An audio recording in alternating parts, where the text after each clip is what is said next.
Yo, what's good, everybody? This your boy 005 Dynasty, and I'm back with another video. So, we've been talking about the company, Akai, right?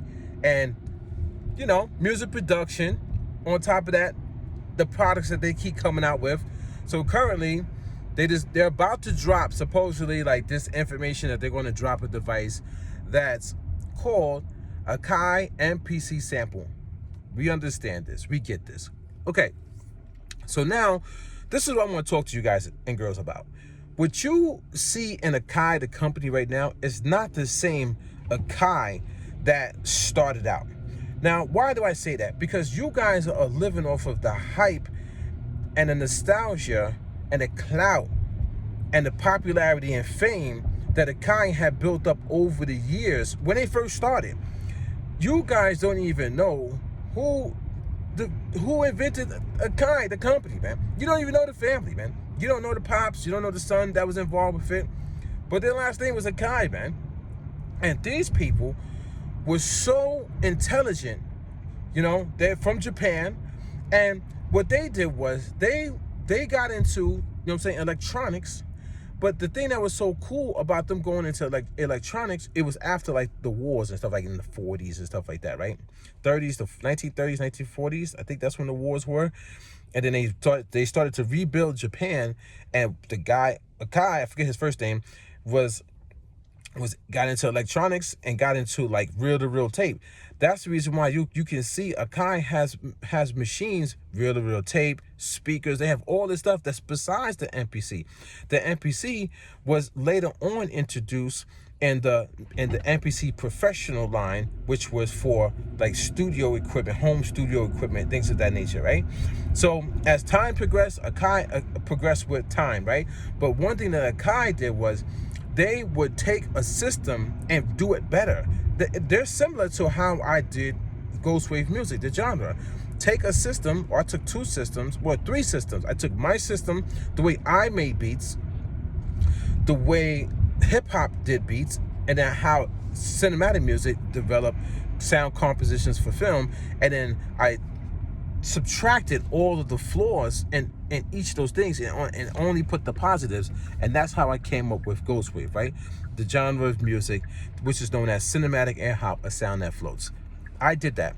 So this is why the story resonates with me, because I can see how Akai saw reel-to-reel tape and how reel-to-reel tape machines will only last a certain amount of time. So they developed some type of glass like some type of pristine glass that when you use this machine, now the Akai machines will last 100 times longer than the first original ways that they created reel-to-reel tape. That's the reason why you can still see people with the Akai brand, Akai logo on reel-to-reel tape machines sitting in their studios, because they're proud to have those machines, because those machines were revolutionary at that time. Akai has gone through like 3 different phases of changing the game, guys. So when they opened up the branch for Akai Professional, which was specifically for music and specifically for home studios and things of that nature, that's where the Akai MPC drum machines come into play.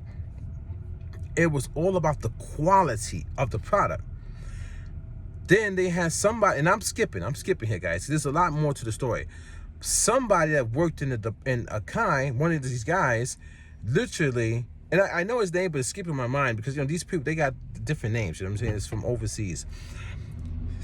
Embezzled and stole money from them, man. I'm talking about billions of dollars that company was worth, and this person was stealing that much money. He was stealing like hundreds of millions of dollars from Akai. So Akai goes bankrupt because of theft, inside theft, man. That's why you can't trust people, man. You bring all these people into your company to help with your, something that you and your family created, and then next you know, it's just thieves, crooks, just evil people on this earth, man. This is what I be trying to tell you guys. You guys be falling for the YouTube content creators, and these guys are evil people, man. They're evil, and you don't even notice it, man. I be trying to tell y'all, yo, you cannot trust these people like at all. So this guy rips them off big time, man. He gets caught, he gets prosecuted. But the thing that was so crazy was it wasn't only him that was doing it. It was literally the other company that's supposed to be auditing and checking for this stuff. They was falsifying documents themselves. So even the people who are supposed to be regulating and making sure things don't go awry, they were involved. That's kind of crazy, guys. So hear me out, man. So when you look at Akai today, they was later on purchased or sold to inMusic, right? inMusic runs them, right? But inMusic also runs a lot of other companies. So they are specifically there to make money. They're not specifically there to revolutionize the game anymore. Once Akai was ahead of the curve with revolutionizing the game every time it needed it. So every time every time the music production game, you know what I'm saying? No, sorry. Every time the electronics, audio engineering, or just engineering in general needed something, Akai was there to help or enhance what was being developed. Like reel-to-reel tape machines, like speakers and stuff like that, like drum machines, samplers, all this stuff, right? They were there. So, like, it's so crazy. Like, a lot of people, I'm not even gonna go there, but put it like this. So inMusic is about making money. So they're gonna do whatever they need to do to make money, right? So they're gonna get the people that has your mental real estate and then give them a little bit so then they can continue to make money. They're only about making money now. They're not going to go into revolutionizing the game. So hear what I'm saying, guys. I don't believe inMusic has it where it's like they're creating infrastructure, like these big buildings that have machines or new type of technology, new types of machines that is going to create sound. Like, it's create these machines that's going to develop certain types of sound. I don't think they're moving in that way. I don't think they're moving in a way to create something that has, you know, these marvelous flaws that gives you this natural harmonic distortion, or give you this harmonic compression, or like give you like tape saturation. I don't think they're going to do that anymore. They weren't, because the company that owns Akai didn't come up under Akai. They got it from Akai. So they see it's a money grab for them now. So any and everything that they can do to make money off of the Akai brand, they're going to do it. It's not the originators. It's not the original people that worked in these factories, the original engineers, the original coders. It's not the original, people who made the analog to digital converters, and then the digital to analog converters that messed around with, that did the science and the research to find out what are the best transistors to use, what is the best capacitors to use, what I'm saying is, they're not doing that, man. They're not doing that, guys. They're doing the basic they're doing the bare minimum at most to get a machine together. It's like a female sometimes, guys. This is what they're doing. A female wakes up and rolls out of bed, her hair is messed up, her breath probably stink. Like, you know what I'm saying? Like, her eyebrows is not done, her eyelashes are not done. So the inner workings, like the natural core body of this female, it's just natural. It doesn't give off like this pizzazz. Then they go in the bathroom, and then magically an hour later they come out and they look like a brand new Akai sample, MPC XL, MPC Live Mark III. So they jazz it up. So this is what they're doing, guys. They're jazzing up these machines to look a certain way, to give you this minimalistic workflow. And I say minimalistic because it is minimalistic, because it's been the same workflow for the past how many years? How many decades, guys? How many decades have we had the same workflow with these devices? Even with the new MPC-E pads, that's not revolutionizing the game, guys. That's trickery. Those pads do the same thing that I could do in the inner workings of the MPC Live Mark I. I can literally make if I don't have the MPC pads, so I can't touch the corner of the pad to make the hi-hat do a triplet hi-hat very, very quickly, I can still program it in the MPC Live Mark 1. Or I could just use the finger drums and just tap it really, really fast to get the hi-hats. You know what I'm saying? The pads are right there. Hit the pads faster. So they're not changing the game, guys. And why do we want to change the game as far as workflow? We have all the workflows in our body. We want them to change the game sound-wise because we're dealing with sound. But they're never changing the game dealing with sound, guys. Have you seen these guys change the game with sound? Have you seen Akai change the game when it comes to sound? No, they're copy and clone. It's the copy and clone generation. They'd say, oh, we got sample packs. Oh, we got such name is using the device now. You should buy it because they're using it. I'll name drop. Oh, like for example, like this is like my favorite musical producer of all time, Arsonist from the Heat Makers. You know what I'm saying? But slowly but surely, it's starting to be Ron Browse, man, because Ron Browse is killing it. But anyway, they got Arsonists doing a lot of marketing and promotion for them now. Oh, get the Heat Makers drum kit or whatever. That is sample-based music production still. So they're not technically changing and revolutionizing the game. They do not have sound engines in these MPCs, which would be something different from a sequencer sampler that from when they first started, right? But am I telling them to put a sound engine in there? No. But do they market it as a sound engine? Yes. And why do they do that? Because it's all about trickery. It's all about manipulating the people so that they can go and buy so the company can stay alive. That's all it is, guys. So since we know this, since you guys don't know it and you're choosing to fight me and argue me on my talking points because you love a company that's no longer there, the name is there, but the company is no longer there, guys. The name is there. You can still find a Akai name on like smartphones out in like overseas. Like you can find a Akai's name attached to like regular household appliances. They're not what you think they are, man. But you love them because you mentally have a block in your head that will not allow you to break free of societal norms. Which means like whenever society hands you or deals you, like whatever cards you are dealt, you accept it. You don't say, no, I don't want that. I don't want that. No, that's not right. You don't do no investigation. You don't do no research. You don't watch videos. You don't read articles. You don't Google search. You don't AI search. You don't try to find out no information about capacitors, transistors, how a transistor is made. What is the difference between a micro transistor and a nano transistor? I know that information because I did my research. And why is it so key that a machine that has nano transistors represents the sound one way compared to one that has micro transistors represents the sound this way? So since I know that, I could purchase my musical equipment with intent because now I understand what this stuff does. But do you know that? No.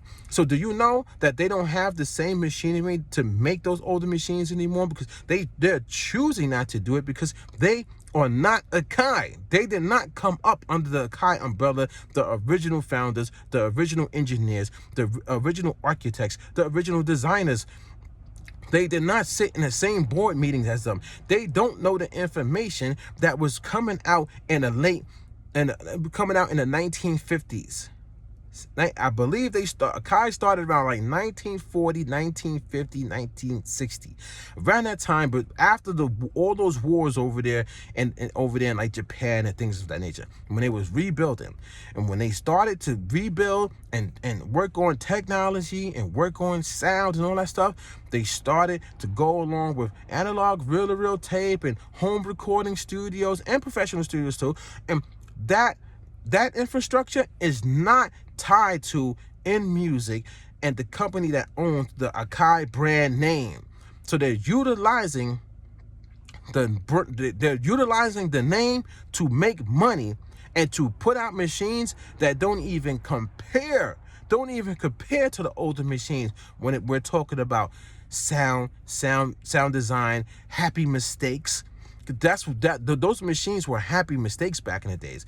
They weren't designed specifically with those transistors thinking like, oh, those transistors are going to do this. They were just engineers designing, and when they designed it and they heard the sound, they're like, oh, the sound does this. Then they figured out it does this because the transistors are long.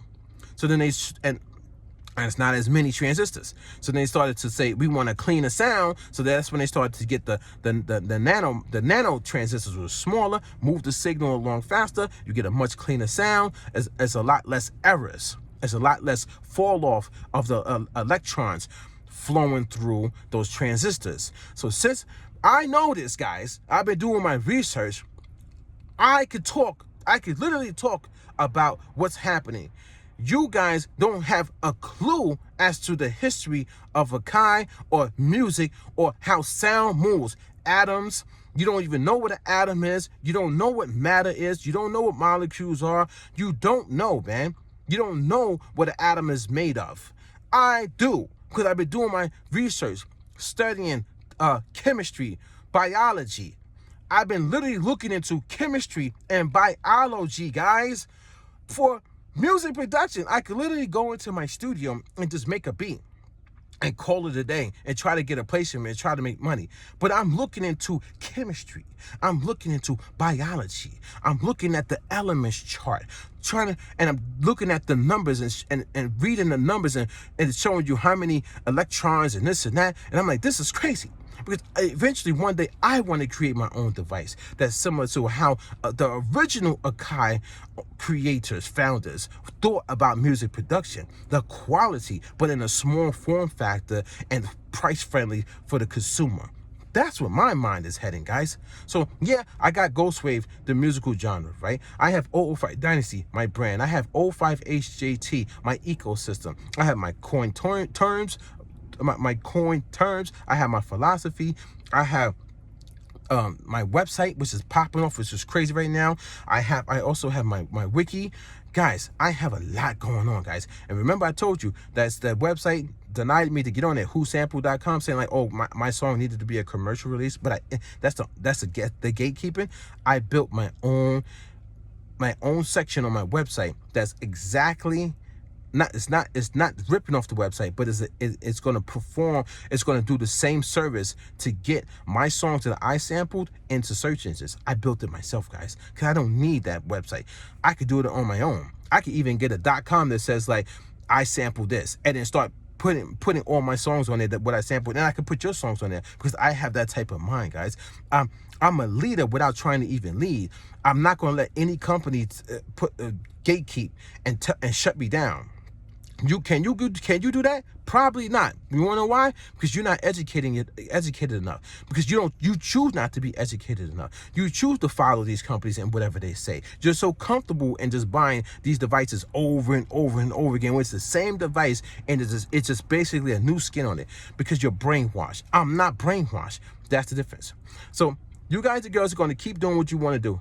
Do it. I don't care. And I'm going to keep doing what I want to do because this is history right here. My videos are for history purposes. And I'm going to keep banging them out. You want to know why? Because nobody's going to stop you, man. Because the truth needs to be out there. And I'll be the messenger. And there's some people out there acting like they're the messenger. They're not messengers, man. They're just capitalists. They're trying to capitalize off of you. That's why they charge you to join their live streams and watch them every day. They charge you for drum packs, sample packs, loop pack, MIDI chord pack, all this stuff. They charge you for everything. Get my expansion pack that goes with everything. They charge you for everything because they're all about money. Everybody's trying to make money off the next person. And I'm trying to educate. I'm trying to educate myself and then also bring the knowledge to you so you can move with intent. You can understand what you are doing out here in the world. Okay, guys? It's not about the system, man. It's about what you do with it, guys. It's not about the system. I'm gonna tell you that. It's not about the system. It's about what you do inside of the system or what you do with the system or how you overcome the system. That's what it's about. Mentally breaking free. I'm about to go up here and work on this beat, right? I've been working on the beat for the last couple of days. The beat is fire. It has so much energy in it. It's called Pull Up, right? The instrumental is called Pull Up. While I'm working on the beat, though, I want to do Ghostwave while I'm working on it because I know hip hop and I know Ghostwave. Ghostwave I created. I know every inch of Ghostwave, right? So as I'm doing the hip hop, though, because In order for me to do Ghost Wave, I have to make a conscious choice to reverse and go back and start doing the song over again, because I have to take the sounds out the rolling keyboard and go into a preamp first before it goes into the MPC. The way I did the song Pull Up, I didn't go through the preamp. I just recorded it straight out the rolling keyboard into the MPC. So technically, it doesn't have the sound that it needs to have off the first instance to be Ghost Wave. And then I will also have to go in there and start playing the keys again for the song to turn it into Ghost Wave, because I have to do pivot chord modulation every 4 or 8 bars, which means it's going to be a lot more work put into the record. I don't want to do it. Usually when I start out Ghost Wave, I just start out Ghost Wave and I go, I'm moving with intent for that project, and I do the whole song Ghost Wave.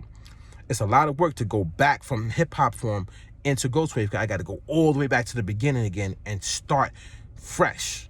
And it's not technically fresh because I have all the MIDI data, but I would have to start fresh with sound designing and all that stuff. So I'm going to do this instrumental Pull Up hip hop wise. But in my mind, I know exactly the points where the transition needs to happen to turn it into Ghost Wave. So even though the song is going to be hip hop, it's going to have a little bit of the Ghost Wave in it. And that's the reason why people actually like it, and they don't know why they like it. People say, yo, this joint is hard, this joint is fire. Thank you for the comments, guys. Keep the comments coming. Let me know about the instrumental beat Pull Up. But the reason why they like it, because partially of this part of the song is my Ghost Wave DNA coming out into the song. That's the way the drums are flowing, the way the snare is flowing, the way the melody flows. All my songs are original, so the melody is very cohesive because I stack the melody, but it's the way I play it out and my understanding of music production is what makes Ghost Wave what it does. Because Ghost Wave technically is similar to cinematic music. And how does cinematic music move? It moves in a way where it stacks, and a lot of people don't understand the stacking method because they've been sampling all their life. If you've been sampling all these years making music, that means you just been taking a full body sound and you don't understand the different nuances of each level of that sample. I do. That's the reason why I could play it out. Organs, strings, trumpets, trombones, clarinet, violins.